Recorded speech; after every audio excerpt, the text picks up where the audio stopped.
afternoon, good evening, whatever time it is in your part of the world, welcome to the Digital African Utility Week and POWERGEN Africa 2020. My name is Esther Kabea, this is Stephen Campbell, and together we're going to be your hosts for the next 3 days. Coming to you live from our studio in Cape Town, we are proud to introduce a lineup of content over the next 3 days with renowned speakers from across the globe. Alongside this riveting content, please do not miss the opportunity for peer-to-peer networking, which you can do on this platform. Simply go to the attendee list and see who you'd like to connect with, then send them a request. Once they've accepted your request, you can start chatting or setting up meetings in their allocated available meeting slots. Remember to connect with our sponsors and exhibitors, find out what they're up to, and source a multitude of products through the exhibitor marketplace. We'll also be running a few polls throughout today's sessions, so ensure you have your say by participating in the polls. You will find the polls on the right-hand side of your screen while the conference track is running. So, let's kick off with a welcome address and an exciting announcement from our Managing Director, Mr. David Ashdown, as well as Chanel Hingston, who heads up African Utility Week and POWERGEN Africa.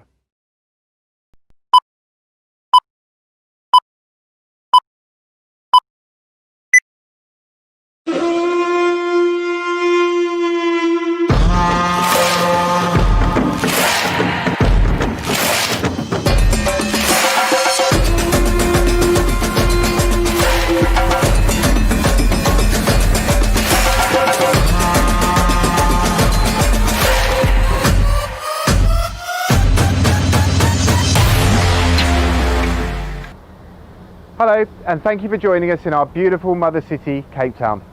I'm standing here on the windy rooftop of the Radisson Red Hotel at the V&A waterfront with the iconic Table Mountain as my backdrop, and whether you are here with us live or on demand, welcome.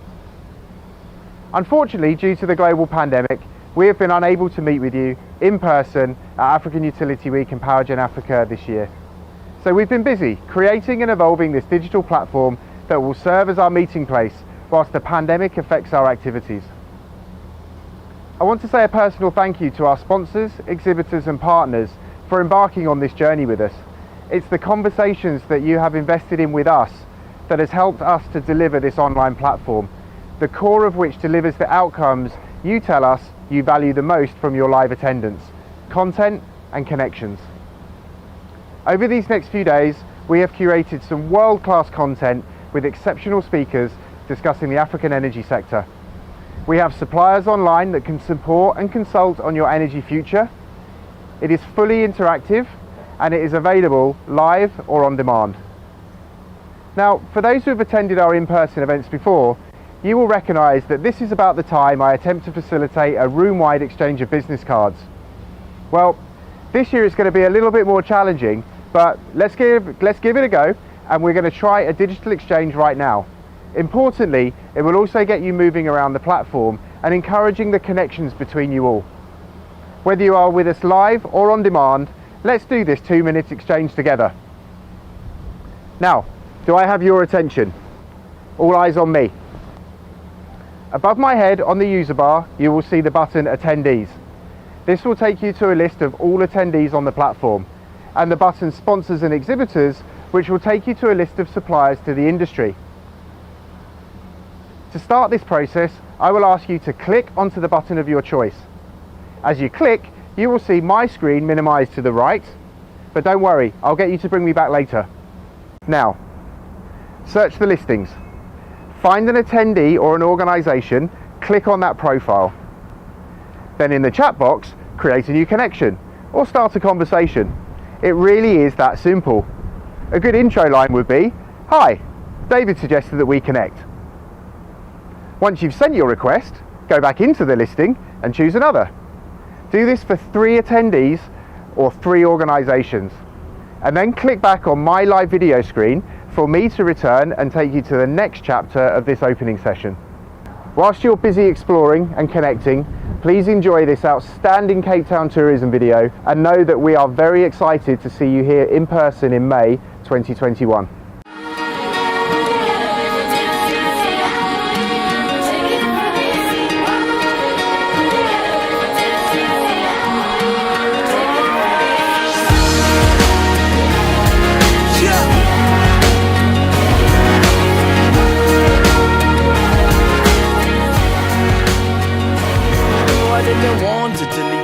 south when I said that I would call you, squeeze you a little bit of love. I didn't want to, but it's good to see you. Tell me how you doing. I didn't want to leave you down south when I said that I would call you, squeeze you a little bit of love. I didn't want to. Anyway, and in the light of day, I didn't know this, and everything she was, I didn't show this. And in the light of day, I didn't know you, but I wanted you to stay, and I didn't want to go. I wouldn't take it away from you, no, no. I didn't want to leave you down south when I said that I would call you, squeeze you a little bit of love. I didn't want to, but it's good to see you. Tell me how you doing. I didn't want to leave you down south when I said that I would call you, squeeze you a little bit of love. I didn't want to. Anyway, yo.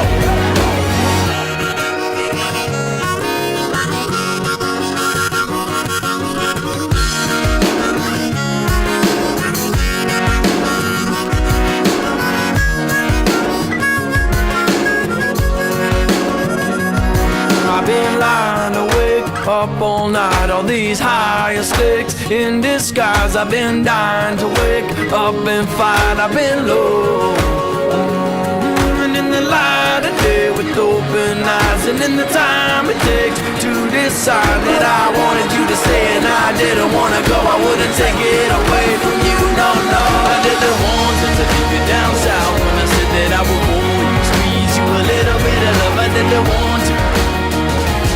Anyway, yo.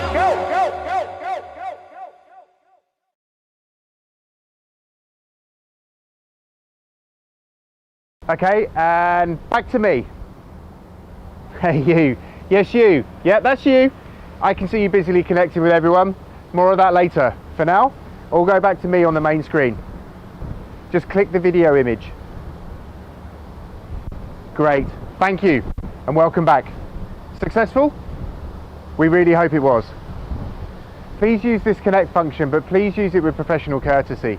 No spamming other attendees, it's not cool, and we will know. Keep it direct and keep the communication targeted. Please use the site for the means it was created. Our intention with the introduction of this platform is that we can provide you value in content and connections across the African energy sector. We truly hope it works for you. Thank you for taking the time to engage. Now, 2020 has been a challenging year for all of us. Alongside the very real impact of the COVID pandemic, it has been an exceptionally busy year in the energy sector in Africa. Has Eskom turned a corner with the appointment of CEO Mr. Andre de Ruyter? Well, personally, I think so. And you can find out for yourself shortly in our exciting, unmissable keynote address. South African municipalities in good financial standing are given the opportunity for the first time to develop their own power generation projects, and the South African Minister of Mineral Resources and Energy announced the procurement of 2,000 megawatts of emergency electricity from independent power producers.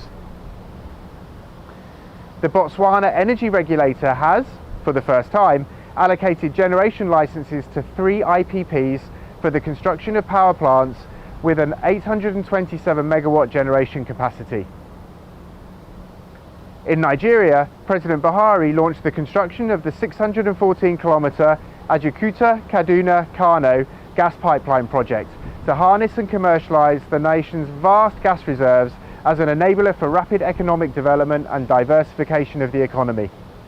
While in Sudan, the close connection between power, water and agriculture is being demonstrated through a $4.4 million global environmental facility grant, which allowed the UNDP to trial 29 solar pumped farms in the Sahara-encompassed northern state. And lastly, to quote the IEA's Executive Director, Dr. Fatih Birol, renewables appear to be immune to COVID-19, as this market continues to see substantial growth. As you can see, the dynamics of the African energy sector are changing, and it is so exciting to witness. As a reflection of the evolving landscape, we've taken the bold decision to develop our product offering whilst rebranding African Utility Week and POWERGEN Africa under a new name. The purpose of this rebrand is to successfully merge and combine the strengths of the two brands, to unite the different audiences, and to deliver brand consistency across our global energy portfolio of events and media. This new brand will deliver multiple channels to the energy markets of Africa. We'll aim to connect the stakeholders in industry, bring insight and intelligence available to you at the click of a button. Our objective?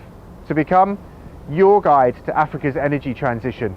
I'm thrilled to release this rebrand video, after which Chanel, our Group Director for Energy, will give you some context to the rebrand and talk about the future direction of the live event. I'd like to thank you for joining us.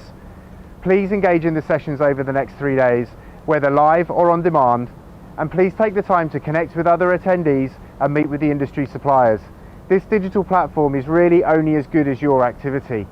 If you have any feedback or questions for me, please find me in the attendees list and send a connection request.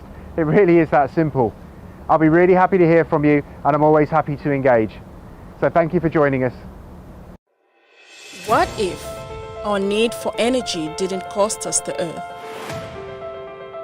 What if the power that drives the world and powers our industry could harness the expertise of the energy leaders, plus the ideas of the technology innovators? What if we all came together to start a conversation, to spread our knowledge, to light a spark, to fuel change, to strive for improvement for the future of our continent? What if two great energy brands combined to create a community like no other? Enlit, your inclusive guide to the energy transition, covering the energy conversation from all over Africa. Enlit Africa. Connect, inspire, evolve.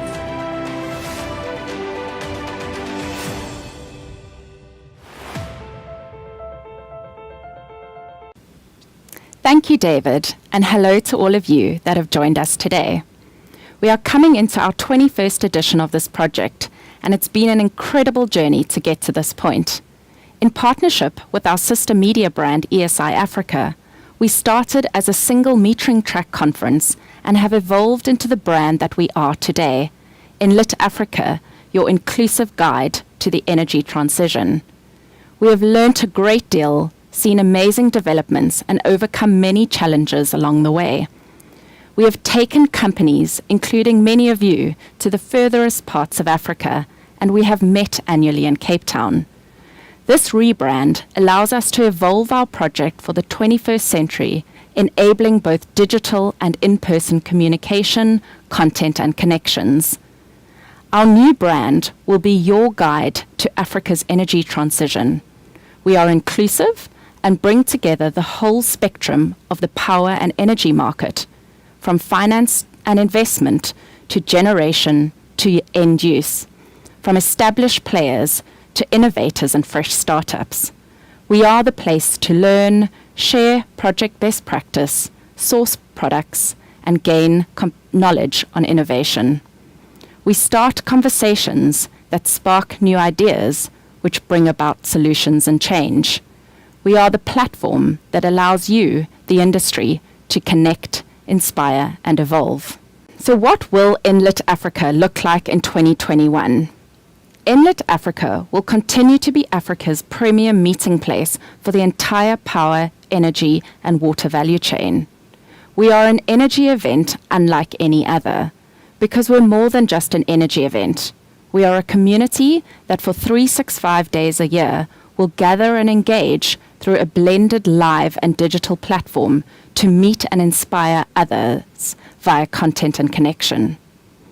Apart from live regional meetups, we will also bring you cutting-edge content through webinars, exclusive one-on-one interviews with the who's who of the energy sector, compelling content from our host publication ESI Africa, product launches, technology showcases, and much, much more.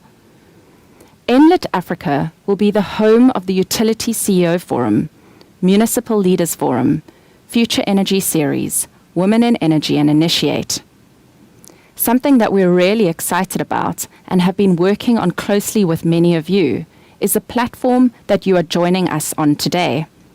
This will evolve to be called Utility Africa Connect and will become our digital meeting place, enabling you to connect with your industry peers in real time or talk to a supplier to discuss your energy future. We believe this platform assists in removing the restrictions and costs of travel, allowing you to be in attendance from any part of the world. We are committed, and it is our intention to run our live event in May 2021. Your safety is priority, and we will ensure that we are aligned with health and safety protocols defined by government and that they are put in place. We are very excited to welcome you back, as we know how much you value the in-person engagements. I'm now thrilled to welcome Fifi Peters, CNBC Africa presenter, who will be introducing you to the exciting Keynote lineup. Over to you, Fifi. Thank you, Chanel and David, and hello and welcome everyone. My name is Fifi Peters and I will be moderating this morning's session. So you heard it here first, Inlet Africa will be your guide to Africa's energy transition. And in keeping with this announcement is this morning's session on Africa's transitioning energy sector. We want to explore how the continent is transitioning and the associated business opportunities. We will start with an interview with Eskom CEO, Andre de Ruyter, then unpack some of his comments and further explore the opportunities with an expert panel.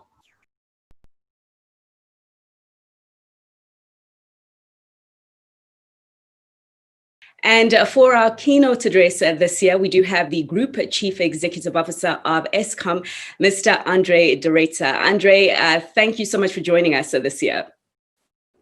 Thank you very much for the opportunity. Good speaking to you.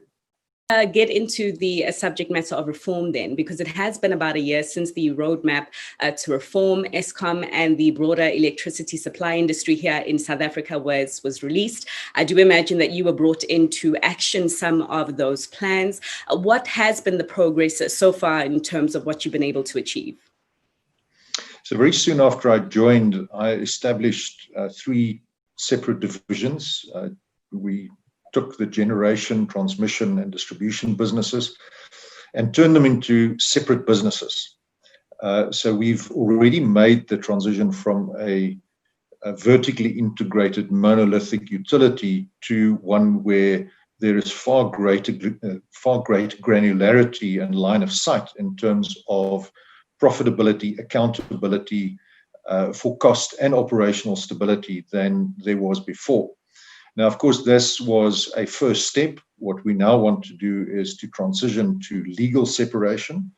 What that means is that we want to establish 3 different wholly owned subsidiaries under the Eskom Holdings umbrella, have independent boards of directors for each of those, independent management, and that we can then start operating those in a profit-driven manner. Now, that's entirely consistent with government policy, and the key focus, of course, is on establishing a separate transmission legal entity with its own independent governance, because as you are aware, South Africa has a significant lack of generation capacity, and that generation capacity will become even shorter as we transition from coal-fired generation and we retire those old coal plants that are reaching the end of their life. We therefore have to attract private investment, and private investors are loath to invest into generation when they feel that they will be unfairly treated relative to Eskom's own generation. And therefore, independent transmission and market operation is essential to attracting that private investment. And that's the reason for the focus on legally separating out our transmission business. Just that focus on the legal separation, I mean, would you say that is your priority first and foremost in actioning the plan? Do you have perhaps any other priorities that you'd add to that? And if you could just give us some timelines on when you actually hope to deliver on some of these objectives. So we've got 5 key focus areas to turn the business around. They are short-term and therefore urgent. The first one is to return Eskom to operational stability. The very negative impact of load shedding on the economy is well known, and it's something that we wish to put behind us as quickly as possible. That means that we have to do a lot of catch-up maintenance, which had been deferred for a variety of reasons.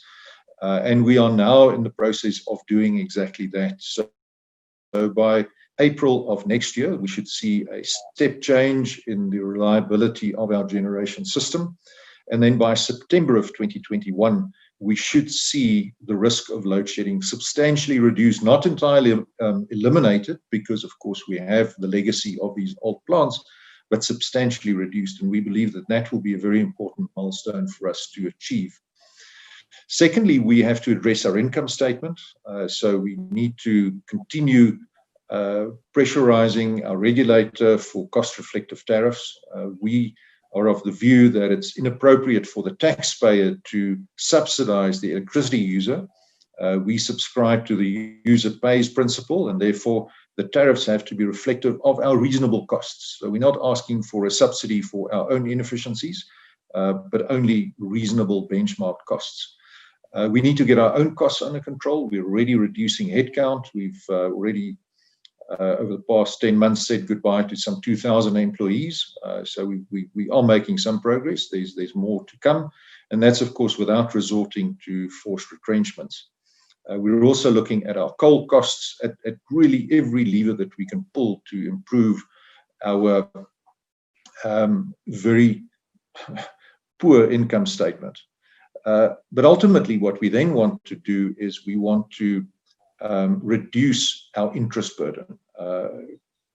Just judging by our past set of results that we released on the 30th of October, it is clear that at an operating profit level, i.e. before the cost of financing, Eskom is in fact profitable.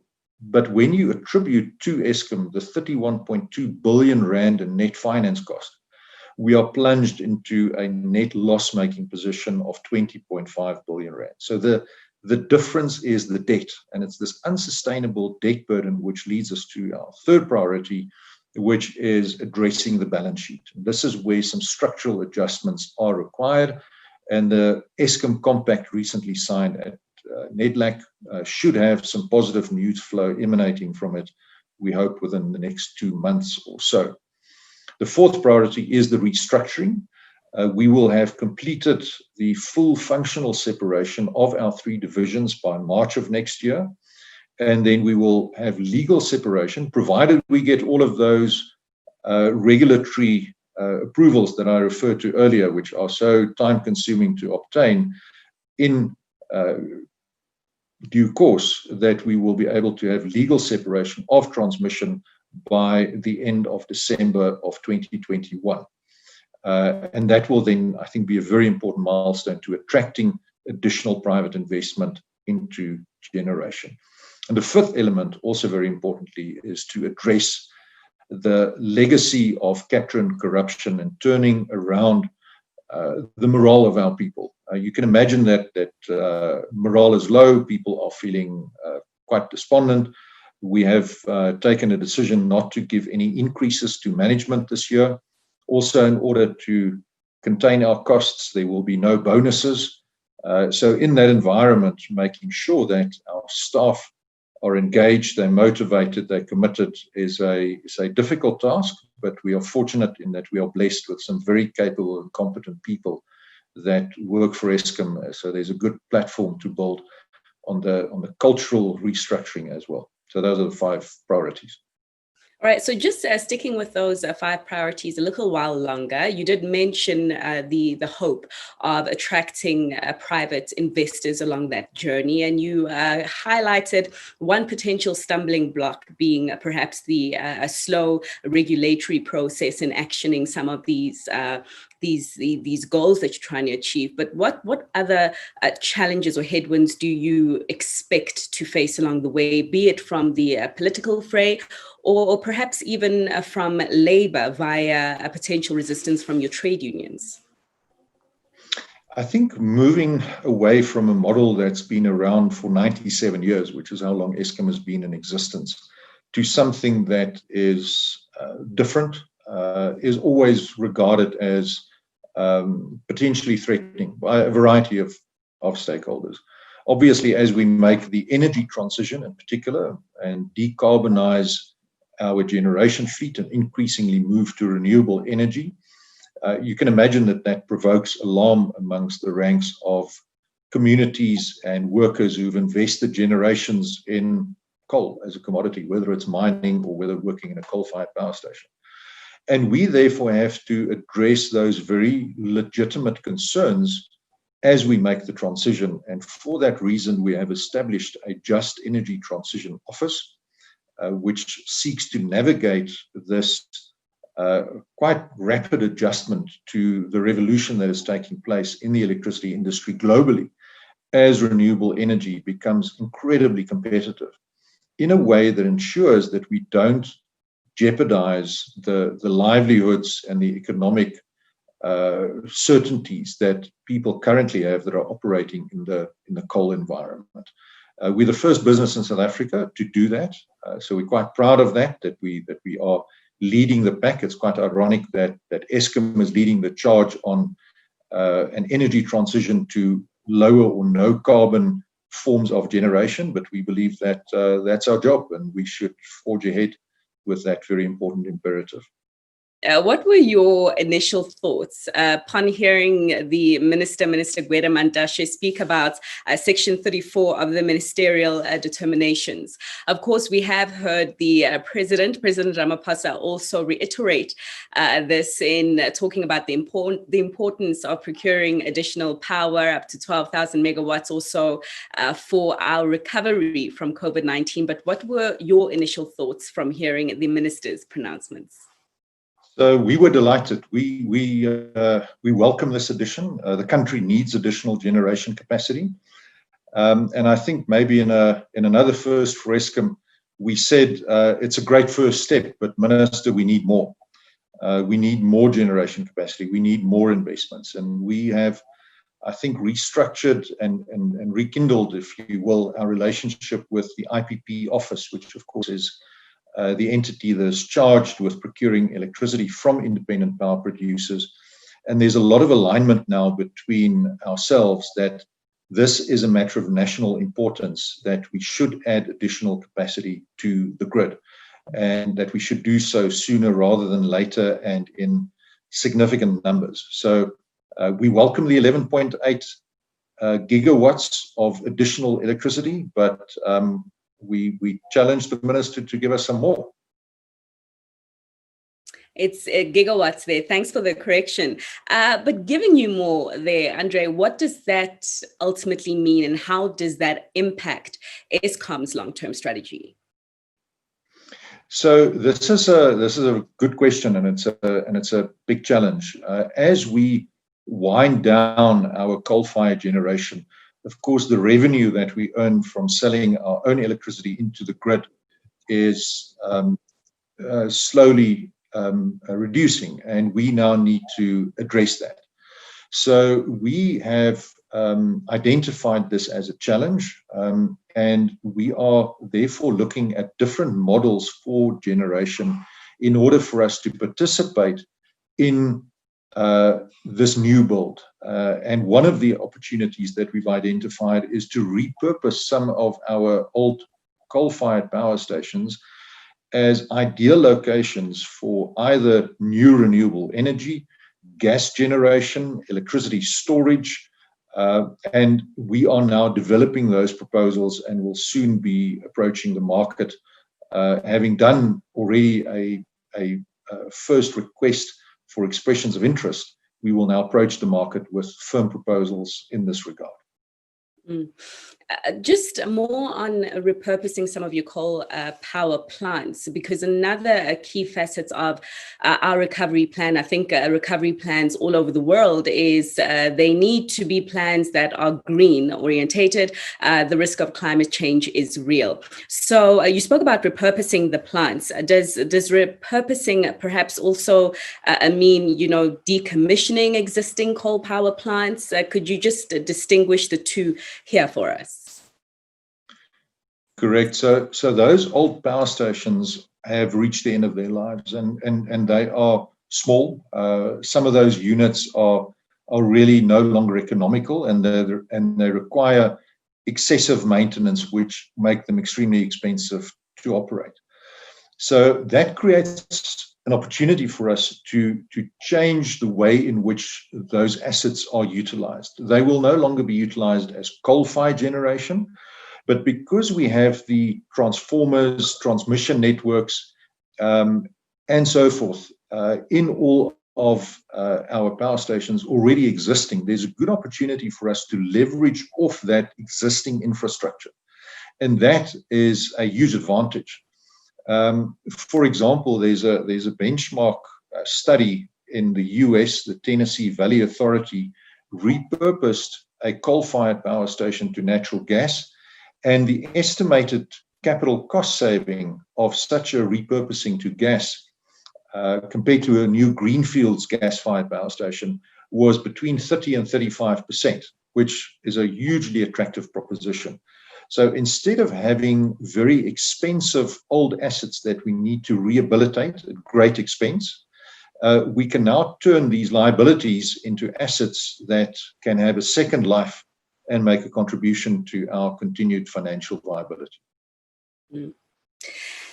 What then does this repurposing and the leveraging of the existing infrastructure that you've just highlighted mean for your workers in the coal industry? You have highlighted the fact that, you have had to let go of some 2,000 workers already. Are we anticipating more job losses on this front? And, what role will Eskom play in supporting communities that might be affected by this transition?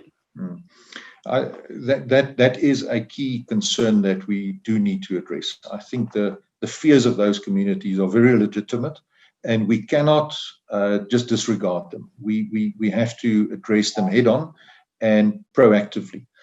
And we therefore are advocating very strongly that where South Africa procures new renewable energy, that we maximize the local content of the components that go into building those facilities. And the reason why we advocate that is that we foresee that there could be a reindustrialization of South Africa emerging from such a large electricity procurement program as we anticipate over the next decade. And if we play our industrial policy cards right and we procure locally, then investors will be encouraged to come to South Africa to set up their plants here and manufacture, hopefully using some of the labor that will be made redundant as a result of the transition away from coal. This, of course, requires a huge amount of policy alignment and integration. And therefore, we're very pleased with the pronouncements made by President Ramaphosa, clearly saying that climate change is a challenge. We are going to decarbonize our economy. We are going to go cleaner and greener. And we would hope that we will see further policy pronouncements from the relevant ministries supporting that objective in a way that also acts as a stimulus to the economy. Andrea, as we wrap up this discussion, I just want to go back to where we started, and it was you mentioning the fact that your desire is to get Eskom back to operational stability, to, amongst other things, reduce load shedding. And you mentioned the 5 priority areas that you'd be focusing on, but I just perhaps would like to understand the short-term focus to action, that fundamental plan of restoring better results, less poor results, as you described Eskom's numbers, to South Africa's economy. So this is a question of pulling all the available levers. We need to recover money that was lost through corruption and looting. And we've already launched a number of court cases to do exactly that, and we've been successful in achieving that objective. We need to get our plants, but not only our plants, also our transmission grid and our distribution network to function optimally. We need to arrest literally and figuratively illegal connections and the theft of electricity. We suffer huge losses, billions of rands every year as a consequence of that. We need to catch up with this backlog of maintenance. We need to fix our new build power stations, Medupi and Kusile, that have inherent design defects that we are now addressing. So the job is certainly not short of its challenges, but I do believe that we are making good progress in ensuring that Eskom can again be a reliable supplier of electricity to South Africa, and also one that is not dependent on subsidies from the taxpayer. Mm. Just adding on to the multiple challenges that Eskom is facing in the short term, Andre, I'm interested in the appetite potentially for Eskom to either financially or mentally embark on future generation new builds post Medupi and Kusile. Is that there? And if so, in what form or what role would Eskom play in this? So I don't think that we will, in the near future at least, see mega projects of the same size as Medupi and Kusile.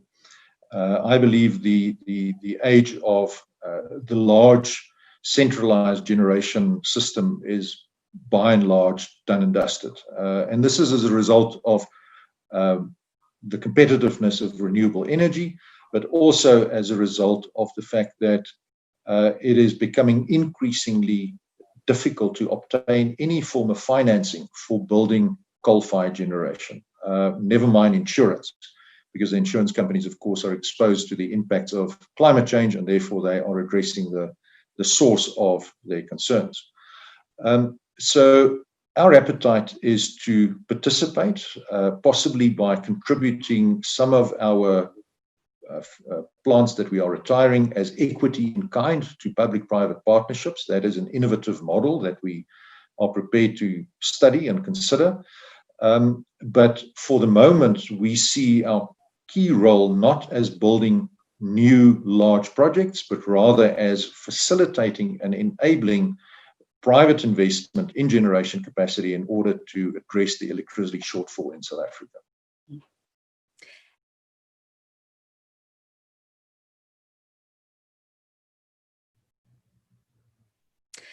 You've just been listening to the keynote address that was delivered by Eskom CEO Andre de Ruyter about the situation at the troubled power utility, and also an update on the plans and the steps that have been taken to try and fix things so far. And those plans have become even more urgent to implement right now as a result of the latest action that was taken on South Africa by the ratings agencies. Many of you will know by now that we were downgraded further into a junk status for reasons that are not entirely new. The agencies again sounding their concerns around low growth in the country, rising debt levels, and the increasing risk of contingent liabilities on government's balance sheets, chief amongst them Eskom. And one could argue that Eskom is not only South Africa's problem, but the problem of the continent at large, because for as long as it does continue to weigh on the growth prospects of South Africa, it is holding the continent back from reaching its full potential. So the discussion that we are about to have right now will be looking further into the situation at Eskom. We have an esteemed panel who you do see on your screen right now, who are standing ready to comment on some of the steps that have been taken so far. They, of course, will also be speaking to the broader theme of this year's discussion at African Utility Week, and that is being business being back, the opportunities that are there for the private sector to partake in Africa's energy transition. We are looking forward to engaging with you as the audience and also hearing your thoughts on the discussion that is about to take place, as well as some of your feedback from the interview with Eskom CEO Andre de Ruyter. Let me get straight to it and introduce you to some of your panelists right now. We do have Simon Hodson, who is the Chief Executive Officer at GridWorks UK. Lisa Pensley, the Head of Africa for Energy Infrastructure at Actis South Africa. Dr. Clinton Carter-Brown, Head of the Energy Centre at the Council for Scientific and Industrial Research here in South Africa. And Abel Didier Teller, the Director General of the Association of Power Utilities of Africa based in Cote d'Ivoire. Good morning, lady and gentlemen. As I did say, I'd like to get the panel's response to the brief comments just made from Eskom CEO Andre de Ruyter, and what you think about the energy transition that is unfolding at the utility at this stage. And Simon, perhaps to kick it off with you. GridWorks does believe in significant and targeted investments needing to be made in electricity networks to ensure sustainable and sufficient and reliable power sectors. What do you make of the current investment plans that Eskom has in store? Does this fit within your criteria as GridWorks of what eventually does translate into a sustainable and an efficient power system?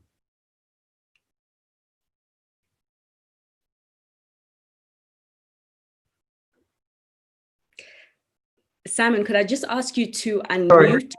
So apologies, I was asked to put on mute before. Thank you, Fifi. Yes, GridWorks was established last year by CDC and with funding from the UK government. And as you rightly say, our mandate is really in recognition of the chronic lack of investment in Africa's transmission and distribution networks over many decades. So clearly this discussion today falls front and centre in what GridWorks is all about. I was very encouraged by the interview with Mr. de Ruyter to see that he's recognizing efforts to transform the company. It certainly now feels that Eskom is going in the right direction, and it's important to see that the business is being segmented into its component parts. But probably most importantly is to see the pathway to sustainability. The reference towards a pathway towards cost-reflective tariffs, I think you used the word reasonable cost-reflective tariffs, is so central to what needs to happen in the sector. And this pathway to sustainability is very important, because a pathway to sustainability is a pathway to investability and makes the whole silo of activities in this space investable. A lot of people don't ordinarily recognize the fact that the revenues that come into the pyramid of the electricity silo at the distribution level have to fuel the entire infrastructure of the holistic system. All of the OPEX and CAPEX of the distribution company, that of the transmission company, and to fund the obligations for domestic generation and of IPPs. And that until that happens, then the entire silo of activity is not really sustainable. Now, the continent has seen significant private sector inflows in the last 2 decades in the form of generation and IPPs. And this is clearly a good thing. But the success of the continent's energy sector and T&D networks really require much more investment throughout the entire network. And it should not just be limited to generation.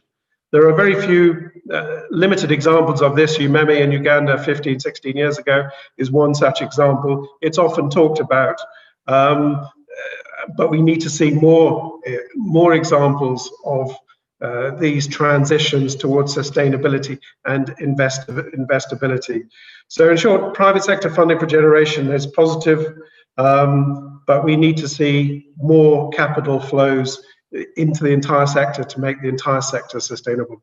So I actually look forward to probing you a little bit further on in the discussion about how we can change that dynamic and see more of those flows coming into sort of the areas holistically. But just one last question, perhaps also briefly, as you do talk about, sustainability, ensuring greater investability. In terms of what you did hear from Andre and their drive to separate the business into three separate units to bring in clearer lines of visibility, the clearer mechanisms to police corporate governance and also profitability and operations and the work. Are there any examples that come to mind in terms of best practice of utilities that have been able to achieve this thus far? These innovative and more sustainable methods of operation, in your view, that Eskom and perhaps other utilities on the continent can draw lessons from? Good question. The World Bank cites that the fact that there are very few examples across the African continent where there is anything like, I don't want to anything like sufficient revenues coming into the system to service the entire obligations of the entire sector. As I said before, you remember in Uganda is one such example, which has gone through a transition and a journey. CDC was the original concessionaire of when it was privatized in 2004. And it went through a difficult journey, but ultimately it was a success, and it has KPIs across in terms of profitability, in terms of service delivery that not only look good in the African continent but would look good elsewhere in the world too. And this is a commendable achievement. And of course, what needs to happen is that other countries need to follow the lead. I was asked in Utility Week last year why we've seen UMEME as an example of the success of private sector capital and management, but why is it not replicated? Why are more countries not taking the lead? And I'm very pleased to see that in South Africa, Eskom is one of those countries that is taking the lead on a pathway. I think the key thing in the entire, of all the things that they say they're doing, is having that Mr. De Ruyter said that are planned at Eskom, is that they have a journey towards cost-reflective tariffs. And whilst they've segmented the business into its component parts, into transmission and distribution and generation, it's the fact that they are heading towards reasonable cost-reflective tariffs that will make it ultimately investable. Definitely. The taxpayer in South Africa specifically is quite tired of having to pay, they'll foot the bill for mismanagement and maladministration, being sought by via higher tariffs, as has historically been the case. So I was also quite encouraged to hear Mr. De Ruyter speak on that. Lisa, just to bring you in here, because the Eskom is looking for quite a lot of investor buy-in from the private sector. And I'd just like to understand your view and your interest in partaking with them on the journey. I am told that Actis is planning to bid for South Africa's risk mitigation independent power producers procurement program, and that there's a possible excitement in your corridors about bid window 5. But can you just speak broadly to us about your appetite and what it will take for companies such as yourselves and others to hop on board? Thanks, Fifi, and it's really great to be here, so thank you for the invitation. First off, as a large private equity investor in South Africa, and Africa in general, I really welcome Andre's plans and priorities that he discussed in his interview. It's music to my ears, and I look forward to the implementation of the plans. I also have a huge amount of respect for the IPP office, which Andre mentions, and their ability to procure cheap power for the country. It really is best in class in the whole world. At Actis, we're a pan-emerging markets investor, so we've seen a lot of different models, and they have done such an amazing job. South Africa is one of our favorite markets. At Actis, we've invested in 12 of the REIPPP projects to date in rounds 1, 3, and 4. That's over 1 gigawatt of wind and solar. and total project costs for all of those projects is about $2 billion. So that's $2 billion of investment in South Africa. It also is about 20% of the wind and solar megawatts that were procured. So we're one of the big players, and really look forward to doing more. We have a very large appetite to continue to be a leading investor. On the emergency program, we've been spending a lot of time on it. It's really exciting, really admire the ambition and technology neutrality of the program. We're looking at a number of different angles through our platforms. And one thing the IPP office generally does very well is to engage with the private sector to best understand kind of how we can react to the tender and really put in some of the lowest tariffs possible. I think a key priority will be low tariffs, but also a program with power supply that meets Eskom's immediate needs. Those two might not always go hand in hand, but I think it's best for everybody that we end up with low tariffs in that program too. Of course, we definitely welcome more rounds of renewables, and I know there's been a number of announcements that round 5 will come out in the first quarter of next year. So we are spending a lot of time getting ready for that as well. It's quite busy, actually. You'd think that the year of the pandemic would make things slow down, but we've had 9 projects under construction, and then these bidding windows coming up. So it actually shows how resilient the sector can be, even during times of stress. I think one key thing for us, as there's some ambitious plans that we've heard from Andre about the restructuring of Eskom, and we all hope to see that come through.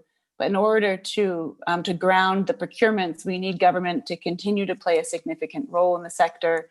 And I know it can be controversial, but I think the government standing behind the contracts will need to remain until Eskom is back on its feet. And this isn't just the equity investors, but it will also be required by the lenders. So we look forward to seeing that, and just really excited about the future. It is quite controversial, given that, I mean, there's a lot of fatigue of government being behind Eskom's back, as has been the case for quite a while now. But just lastly, I mean, Eskom is looking at different generation, Lisa. And given the amount of work that you have done on the continent and also in South Africa's energy space, you did begin by saying that you quite like South Africa as it is. But is there any recommendations that you have concerning how Eskom can sort of strengthen private sector buy-in? Is there a private sector model that you would recommend for Eskom to forge ahead on a path a lot quicker that doesn't require a lot of government backing? I actually think they have the right model. And what would be key to really strengthen it is you'll see through the rounds of renewables, tariffs have come down considerably. And that predictability of procurement not only drives lower tariffs, but then it also allows for a development of local industry. So more and more of the components that go into these power stations can be manufactured locally, which addresses the key jobs issue. The problem is with the fits and starts in the past, you've seen local manufacturing come and go. And also you've seen investors come and go because of that lack of predictability. So I think the key is the IRP, the Integrated Resources Plan, which maps out the future, is a great document. And if we can trust those timelines, I think you'll see tariffs continue to come down, which will help Eskom, the financial situation, get back on its feet, will make cost-reflective tariffs acceptable to those paying. And in the future, as the financial situation is strengthened, Eskom as a whole and the South African macro, I think then you can talk about can we start relying less on government guarantees and other strong protections as they have done in other markets. Unfortunately, now is not the time that we can really do that until things have turned around. Sober thoughts, sober comments there, Lisa. Thanks. Clinton, to move on to you. Andre had mentioned energy transition twice in his response to the first question. Indicates how serious he is about this being part of Eskom's future plan towards sustainability. But what did you, as the CSIR, make of this? Are these welcomed comments in your corridors? Oh, certainly most welcomed in our corridors, Fifi, and I think Andre and his leadership team should really be commended for the strategic direction that they're taking, not only Eskom, but the country and the broader continent. I think you made the comments earlier in terms of the extent to which so many things hang off where Eskom goes. So I think the clarity of thought, the boldness of the leadership, and the clear direction that it's going, it certainly aligns with our analytics and the deep modeling that we've been doing as a science council as to where we see the South African energy system and broader power system going. And you know, with 10.5 gigawatts of coal that will be decommissioned by 2030, you know, and Eskom taking a very bold and as Andre said, a leading role, being the first to actually create a just energy transition office that they have now resourced, and that they're now actively and proactively engaging the industry and looking how to repurpose those assets, and to do that in a sustainable way, leaving nobody behind in the process. I think it's really commendable. Just speak to us further, though, Clinton, about the analytics that has been going on there at the CSIR, your study regarding a just energy transition for South Africa and what that would look like. Just walk us through the main facets of the economic impact that could have, and the feasibility of implementation in this current environment, whereby we are still fighting COVID-19. Unfortunately, we are fighting against a even deeper recession than we thought at the start of the year. And then now it's just further junk status. I mean, to sum it up, simply greater economic difficulty. Yes, but in all of this, there really is a ray of light. And, you know, certainly our modeling is showing the huge economic uplift and potential of the energy transition. I think it's sadly been quite conflated and become almost us and them in terms of, you know, transition from coal and what that means for certain economies, because it is a very real reality that we have some parts of our country, as in the past, that were built on, for example, gold mining. And we saw what happened when we exited mining in certain regions without a very clear crafted plan. So we as the CSR with our partners have been looking at this intently, mainly focused on the electricity system, the power system, but the opportunities are far broader into the whole emerging role of hydrogen and into transportation. I mean, we as a country export, for example, a lot of ICE, you know, internal combustion engine vehicles into markets that are transitioning towards electric mobility.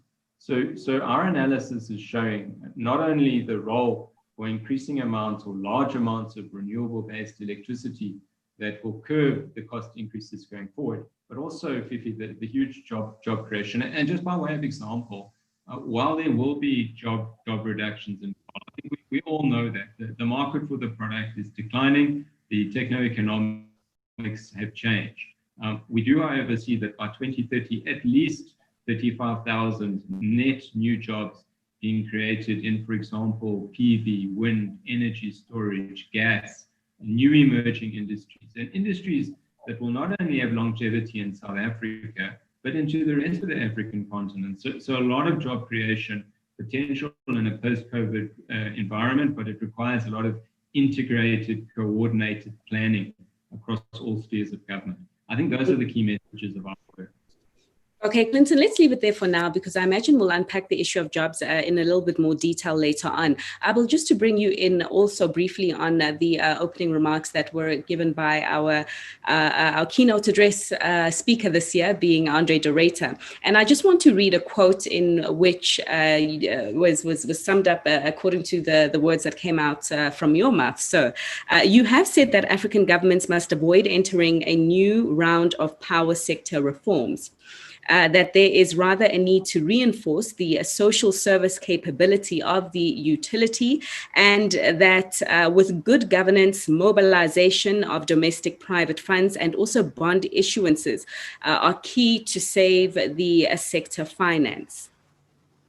In Eskom's case, would you say that this is true, especially as we did hear the cost of debt financing for the institution that ultimately takes it from making a profit into a loss? And of course, now we're speaking as the cost of financing that debt has just become a little bit more, in fact, a lot more expensive as a result of the downgrade, and investors surely charging a higher premium to lend to Eskom. What are your thoughts there? Thank you, Fifi, and that very glad to be part of this panel. What I said is still true, but we are not denying the PPPs, the public-private partnership. This is key for the development of the sector, but we should take advantage of what we have, a local domestic private sector. The domestic private sector want to invest, but they don't know about the profitability of the business.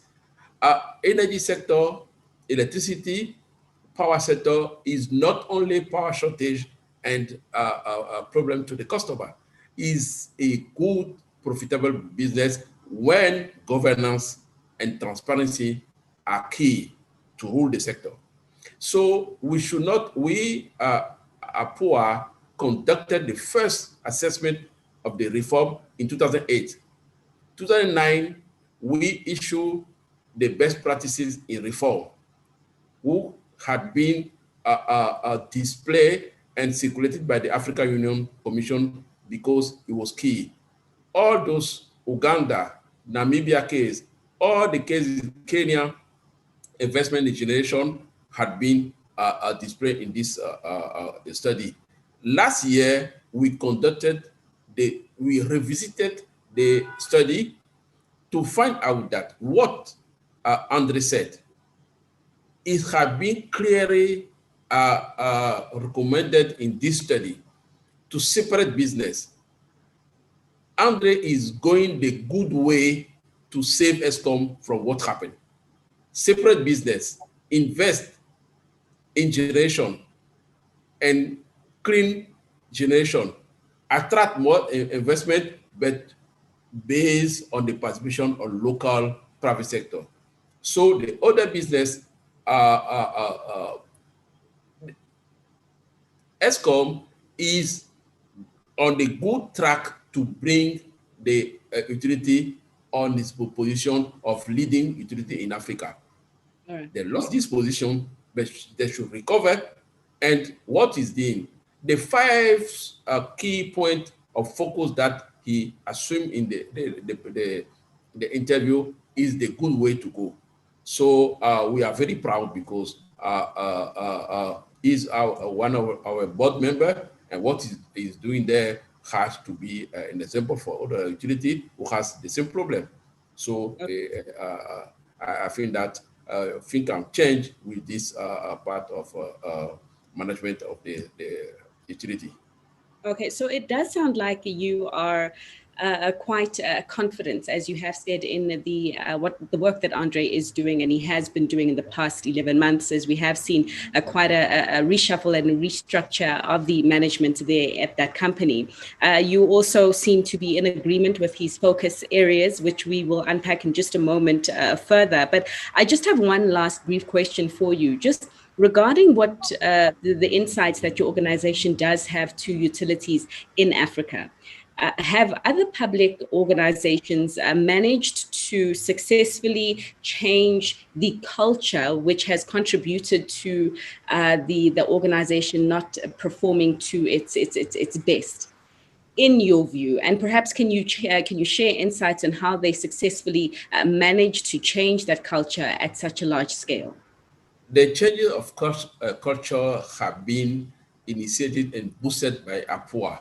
What we did, in collaboration with the World Bank, ESAMP, the African Development Bank, and Power Africa, we launched for the first time the study of a platform of determination of the status of the utility.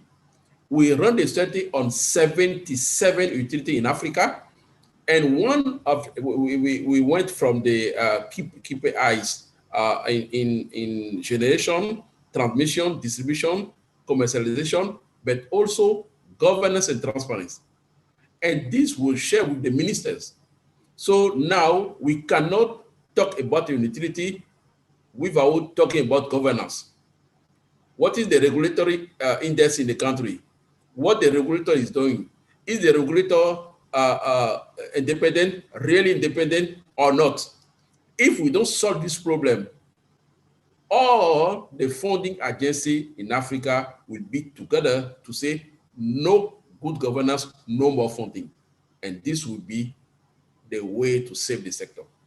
All right. So everybody is in back for a transparency of management of the utility, and we are working on it to make it a reality. All right, Abel, thank you so much for that update. And thanks so much for some of the comments and questions that are coming through from the audience right now. We'll get to them in just a moment. I'd actually also like to extend a question to you as audience members, just to reflect on some of the focus areas that Andre did say the utility Eskom would be focusing on in the near term to try and fix itself. A reminder, he did mention that the business had 5 focus areas at this stage.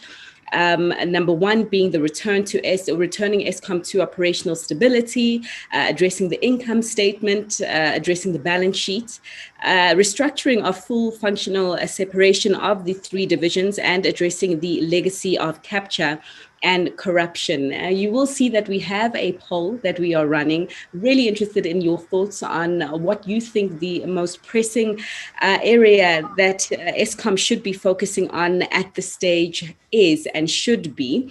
And we will give you the outcome of that poll a little later on in the session, and hopefully it will galvanize some form of stronger change at Eskom than is currently happening, provided, of course, the political will to go ahead.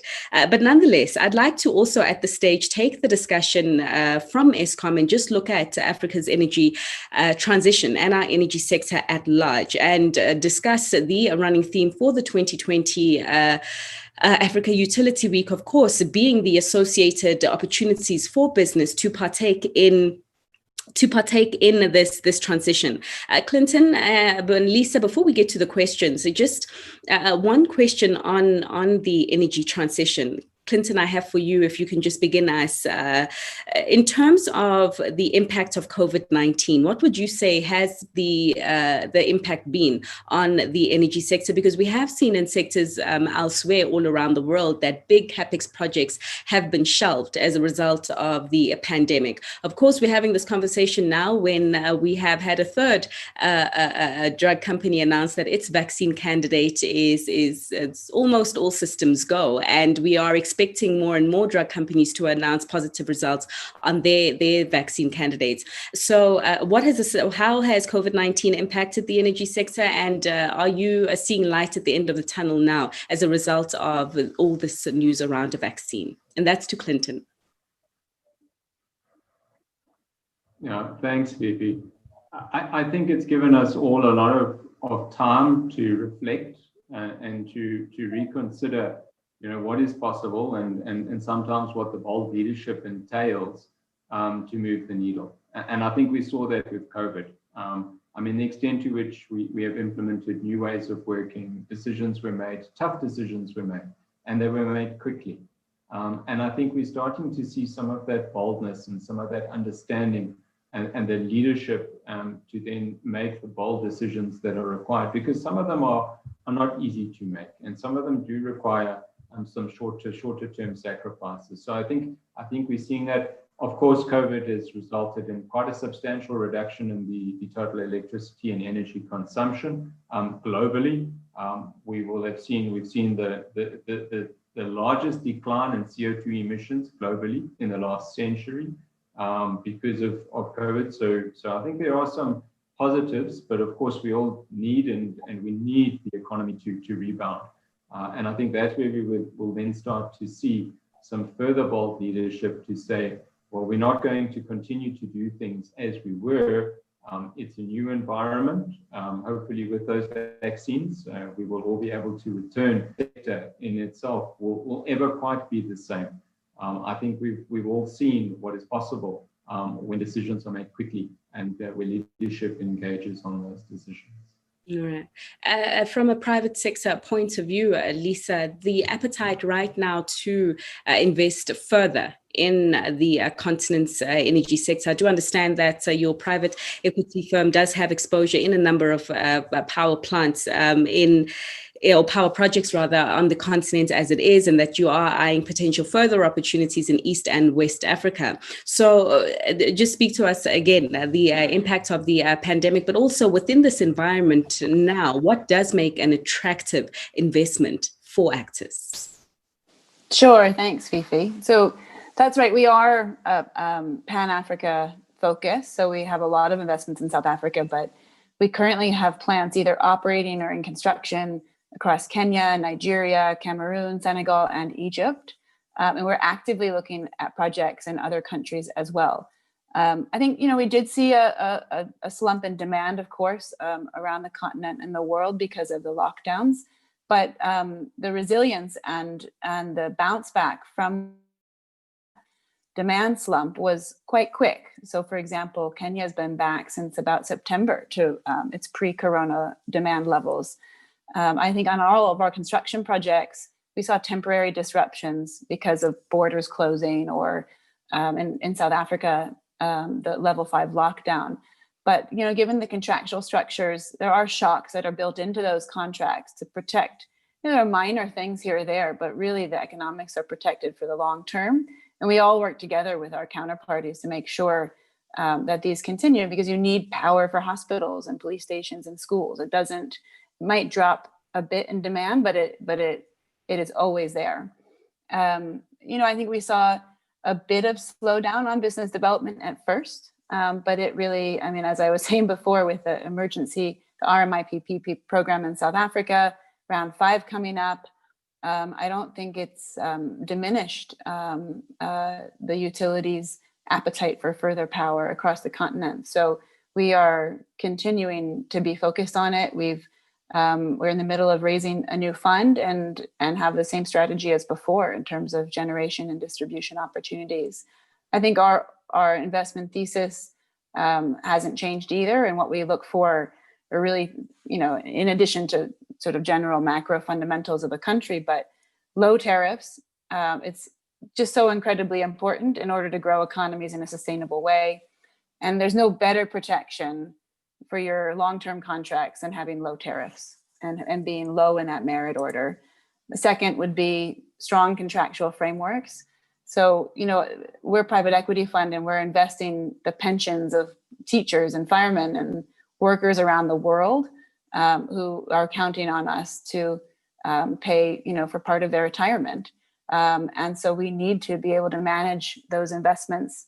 And we don't, there are some venture capital tech investments that, you earn your money back in 2 years. These are long-term investments. It takes a long time. So it's very important that those contracts are honored.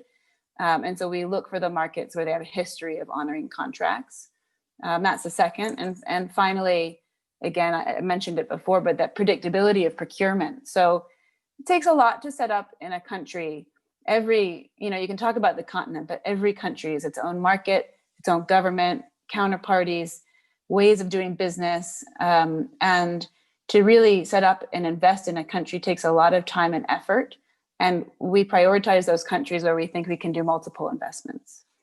And that's what we look for. But I see all of those maintained in the long term, so we're quite bullish about it. All right. Simon, to bring you back, and you did touch on this in your opening statement, the fact that you have seen a lot of private capital going towards generation and less so going towards transmission and distribution. So just the question then on why this is perhaps, but more importantly, how does this dynamic change? And what is GridWorks also doing to try and fix this?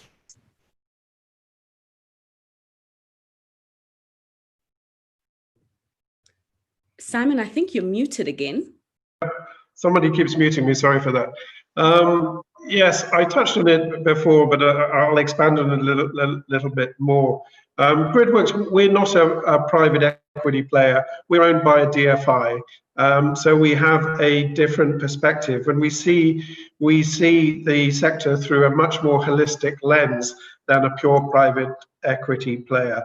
Most of the capital that has flown into the sector, 30 billion over the last 2 decades, has come in the form of IPPs and generation, because it's the easiest segment of the electricity sector to invest in. Cash flows can be ring-fenced, but the vast majority of those capital flows into generation and IPPs, as talked about earlier, have ended up on the balance sheets of governments. There has been a look through at the non-credit worthiness of the off-taker. I'm not just talking about South Africa now, talking across the continent, and there has to be some sort of government support package with all the implications that means for the government. And clearly, what's the ESCOM journey is no different from the journey in many other African countries, is that governments want it to be self-sustaining. They do not want IPPs to end up on the balance sheets of the government and having to provide support for it, often with political risk insurance on top. So the journey to achieving that is basically having a sustainable silo of activities across all of the segments. Transmission needs capital, not just generation. Distribution needs capital. The entire sector needs capital, and it will only be able to attract the capital that it needs if it becomes sustainable. Hence why I revert to the ESCOM's journey towards sustainable tariffs. Need to have sustainable tariffs at all levels in the system. So we at GridWorks work across all of these areas, and I'm sure, as most people know, there are not capital flows into the transmission space today in the private sector. It has all been funded through public sector and concessionary debt, and a very small number of flows into the distribution space as well. And what COVID, the impact of COVID is simply shining a light on the lack of sustainability of the status quo.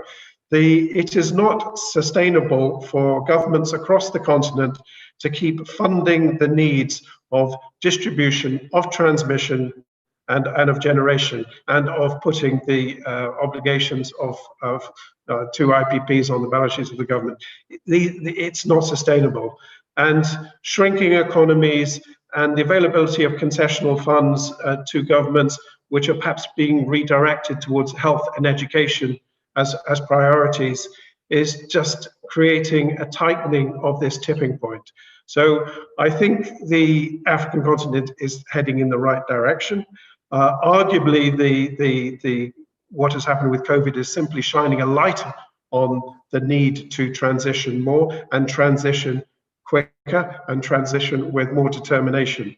And ESCOM is certainly embarking on that journey. And we at GridWorks are working with a number of governments in this space too.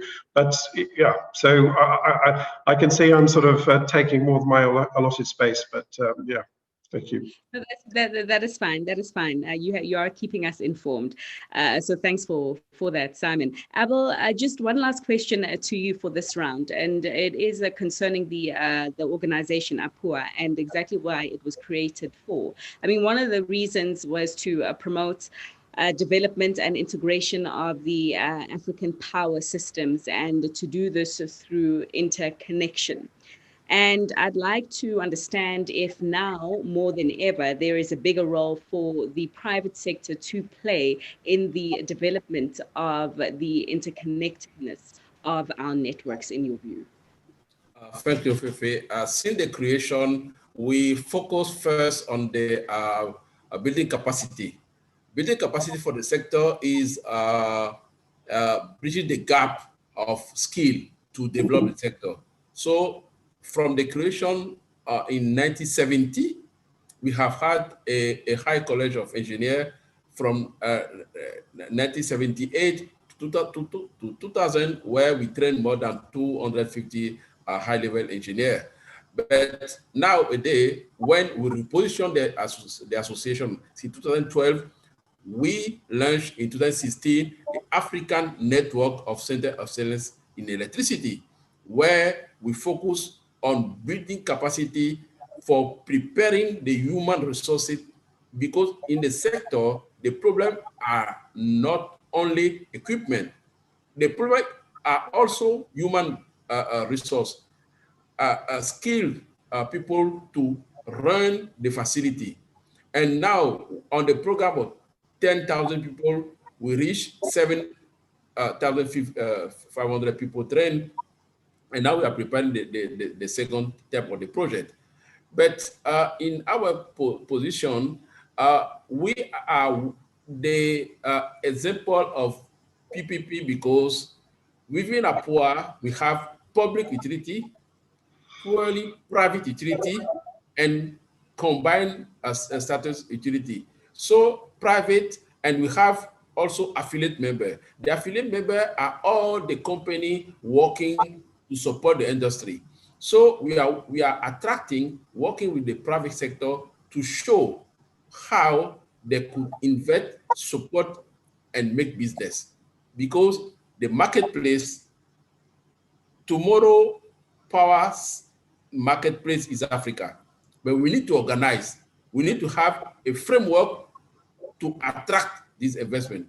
For that, we are working with the regulatory association. We are working with the regulator to promote this framework so that APOA can be a template where the promotion of the good governance from utility and acceptable investment by the private sector with capable human resource to handle the sector and to run the sector, to manage the sector.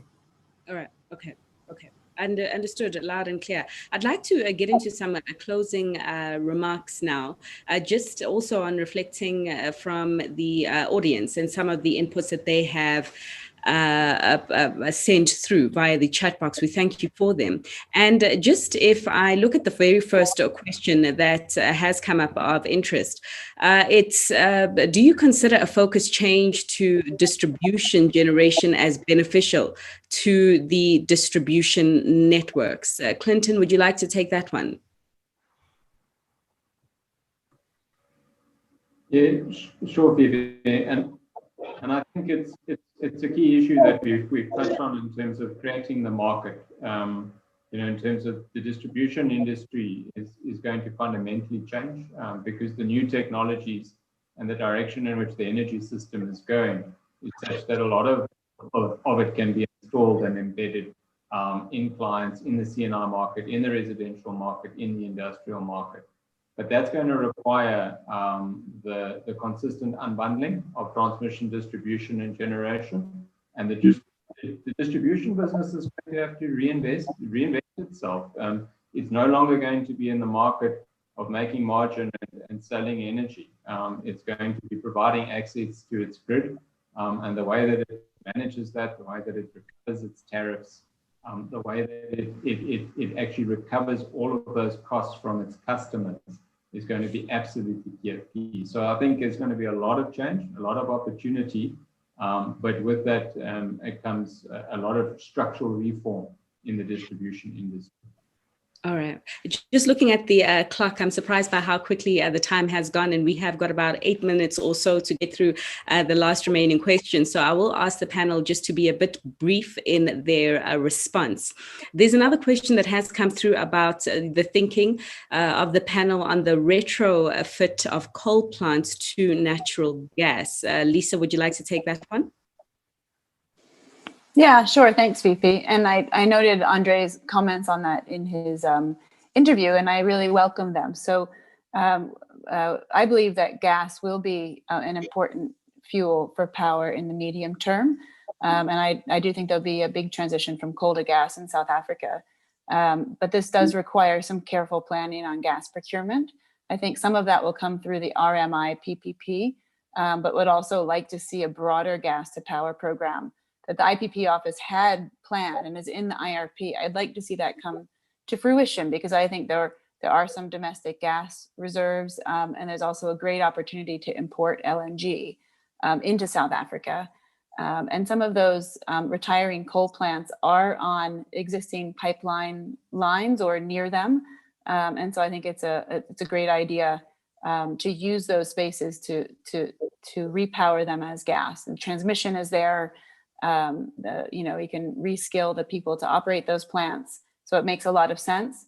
And I also support his approach of doing it in a PPP fashion. So it's not all ESCOM owned, but ESCOM contributes those sites as part of their in-kind equity contribution and allows the private sector to participate in building and owning those plants. All right. And just, I'd like to perhaps distribute the last question that has come through between Simon and Abel, and it is around the risk mitigation independent power producers procurement program.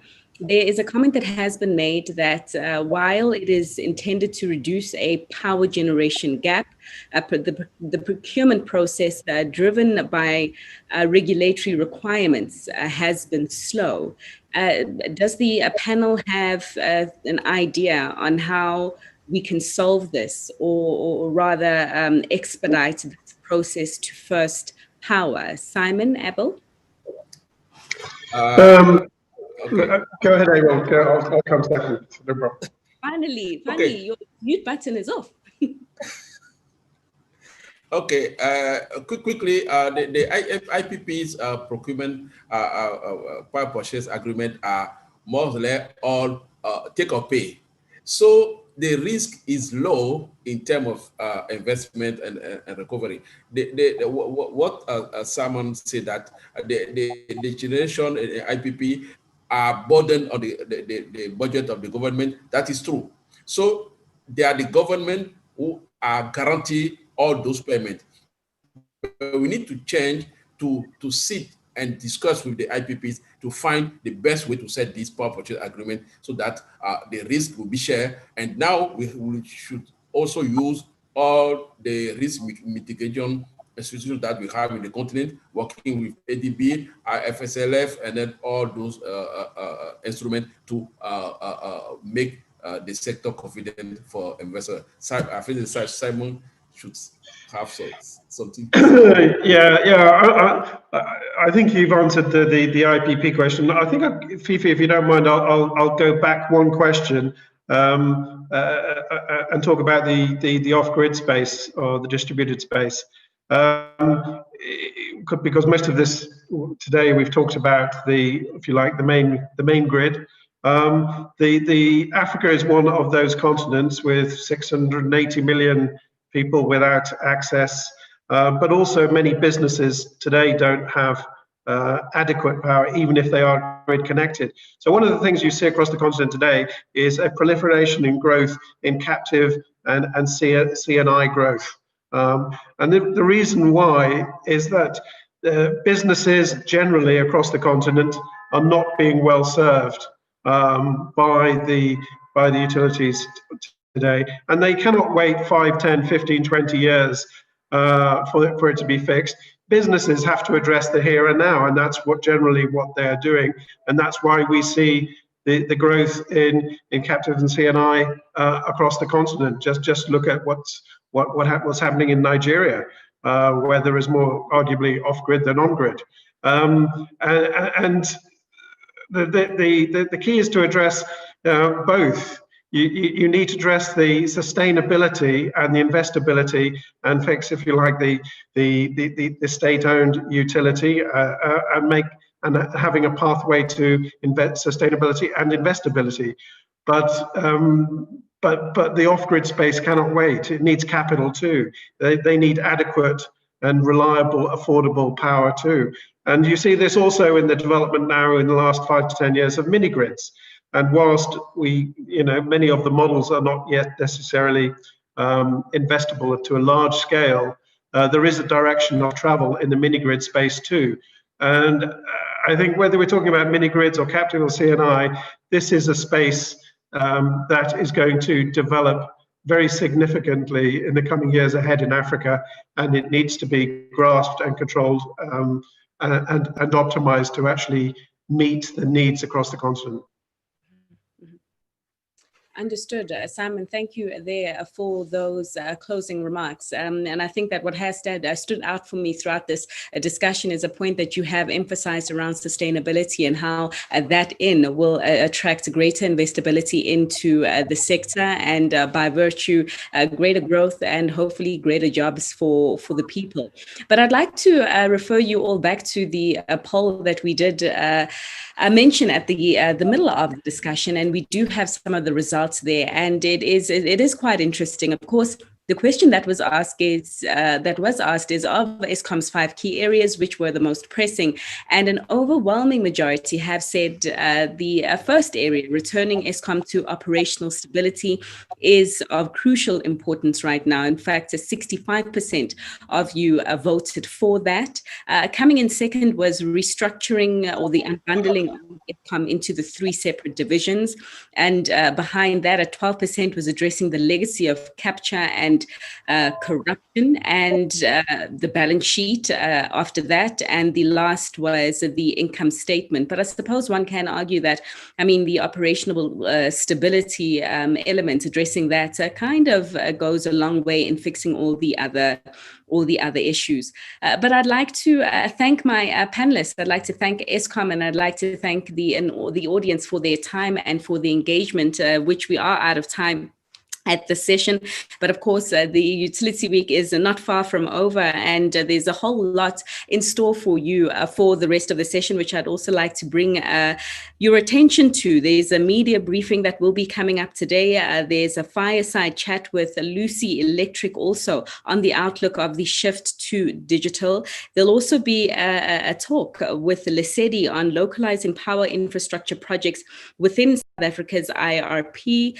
Small-scale hydro opportunities in East Africa will be unpacked throughout the day, as well as smart prepaid metering solutions, improving energy management technology presentations, and that will be given by Shenzhen Kafis. So quite a lot for you guys in the energy and the infrastructure space to look forward to for the rest of the day. But from myself and from the rest of the panel, it is goodbye. Just a parting message from Inlet Africa. They are certainly looking forward to hosting everyone in Cape Town in May live next year. We are all certainly looking forward to conferencing face to face, I imagine. But in the meantime, to everyone, do stay safe. Stay sanitized, and see you again. Goodbye. And that's a wrap, as they say. That was fantastic. Thank you so much, everyone. Great moderation, Fifi. If you go back onto Swapcard now, you'll be able to watch yourselves on screen. The session is immediately available on demand. Thanks. It was a great session, everyone. Very engaging, and it just flowed really well and really smoothly. So Welcome back with us to the Cape Town studio, where I'm joined here by Claire Volkvein, one of our internal experts, who's going to be breaking down today's session along with myself, just talking about some of the highlights of what happened and further discussing some of the key points. But before we get to the breakdown, we've just got some important updates we'd like to discuss with you. Claire? Good day, ladies and gentlemen. Did you find the golden ticket in the opening keynote? You've got 1 hour left to find this golden ticket and stand a chance to win an amazing smartwatch as part of the package. We would like to extend a thank you to our host publication, ESI Africa. You can read their digital magazine by downloading on the session and scrolling to the Documents tab to find the link. We'd also just like to say thank you to our sponsors for their incredible support.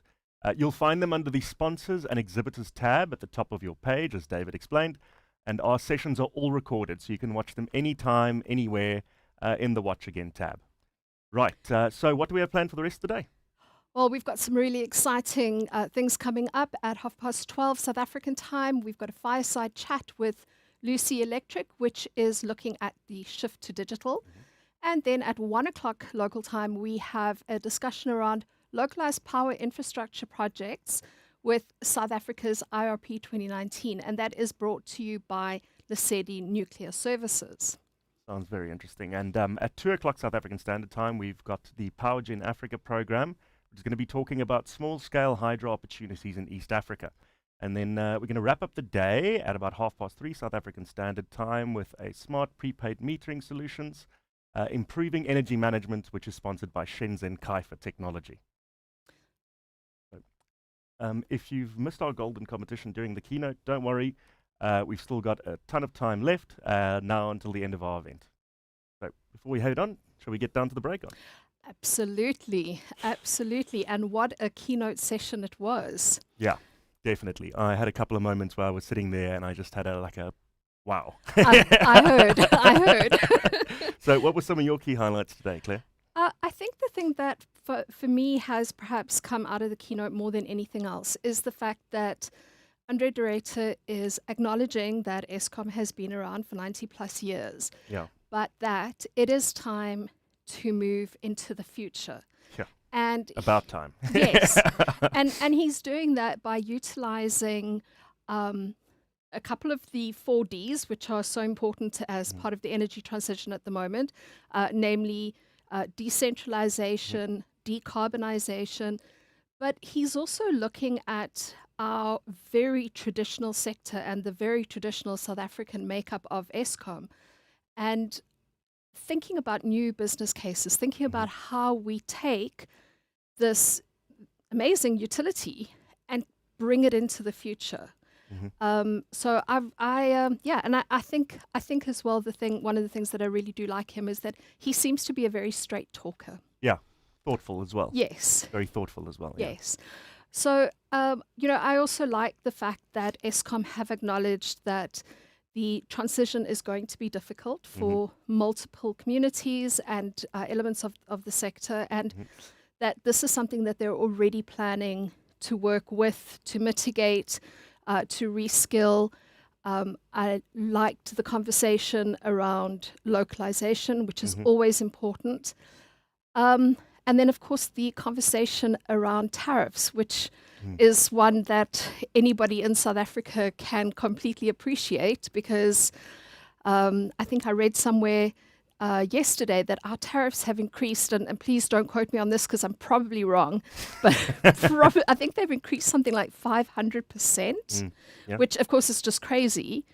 So yeah, I think we're in for some very interesting developments over the course of 2021 in particular. Yeah, well, that was one of the things that struck me, was just the how, I suppose it has been a while since he's been appointed, but now how rapidly these timeframes are coming ahead of us, where he's saying by March they'll already have broken up all three of the divisions, the utilities, and how by the end of next year in December, he's saying if legislation catches up with what they'd like to do, you're going to have that legalized. Now, for me, I'm wondering if you've got certain parts of the utilities, like you've got your distribution and you've got your transmission, which are, I think, the main profit drivers for the business at the moment, and you've got generation, which has really been a big challenge on the balance sheets for us. If you have those decentralized access to finance, how you're going to be able to manage those assets, especially as you're descaling and moving away from generation being centralized. And I think that was something that was later discussed by the Director General of APUA when he was talking about what kind of finance and access models we should have, and that we should start moving away from looking at foreign loans and investment, especially in an economy where we have a devaluing currency according to the dollar, and start looking at localized sources for income. Would you like to take us a bit through about that? Because that's something I find fascinating. I think it's an important point. And, so much of our current renewable energy IPP program has been funded by local banks. So we know that the South African economy has at least some of the money to facilitate these larger construction programs. I think what is important, though, is that Andre mentioned that he doesn't see projects the size of Medupi or Kusile. Large-scale centralized exactly. projects, yeah. So I think that if we are talking slightly smaller, decentralized programs, local currency, as much as is possible, is a good idea. We are not subject to FX fluctuation. It, of course, keeps the money flowing within our own economy. And I think, there's been a lot of talk even before the COVID-19 pandemic, about utilizing pension funds and some of that money that we have that is sitting in other types of investment that is probably really suited to power investment. So I think that there is some very good points. I mean, also at the moment, let's be honest, with the current downgrade, I'm not sure that South Africa is going to find very favorable terms when it comes to funding new generation. And just servicing debt at the moment is putting such a burden both on our local economy and on our power assets. So it does need to move away from being able to take those models. Even if we have access to that capital, it's just not affordable, really. Exactly. And I think as well, part of, as far as I understand it, part of the government's plan is that in the immediate future, most of our new generation will be sourced from IPPs, which will also give Eskom a bit of time to recover. Which creates a lot of different questions about what are we going to do with this generation company that has all of these assets that are being decommissioned but still has to pay off all this debt. But well, I guess there's the baseload uncertainty sometimes around renewable energy, but I was also really interested to hear the potential plans perhaps to repurpose existing fire for gas retrofitting. Absolutely. I think that is a really clever way of thinking about keeping people also in those local communities employed. Big time. Opening up new opportunities. So I think the current strategy that Eskom have employed is definitely one that has been well thought through. And I'm very interested to see what the Eskom management team are going to do going forward.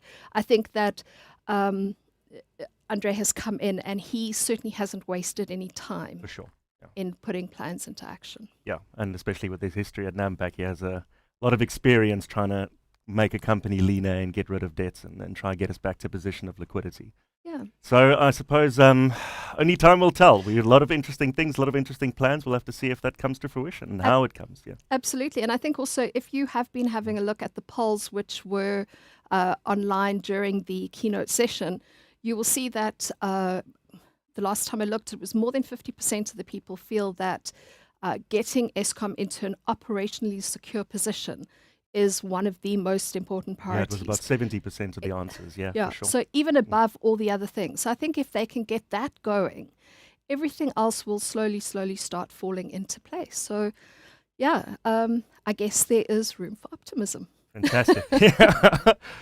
Well, let's be cautiously optimistic, but definitely optimistic. It needs to work. There's no other choice. As they said, it's important for keeping the entire continent, his economy going, is having South Africa, which is one of the powerhouses, stable and ready to do business and bringing manufacturing back here. Absolutely. So I suppose that's pretty much all from us when it comes to the breakdown. We've got some fantastic content still on the way. Yes. I'm very excited to get stuck into that a bit later and join the conversation again. Remember to please go to the Enlit-Africa website to go look at what we're doing on our fantastic Enlit program, #Enlit. And we really thank you for joining us for this keynote. Please stay tuned. Please remember to connect and engage with everybody else on the platform, on the attendee list, and with our sponsors. And we'll see you later for some more content. Thanks so much for joining us. Cheers.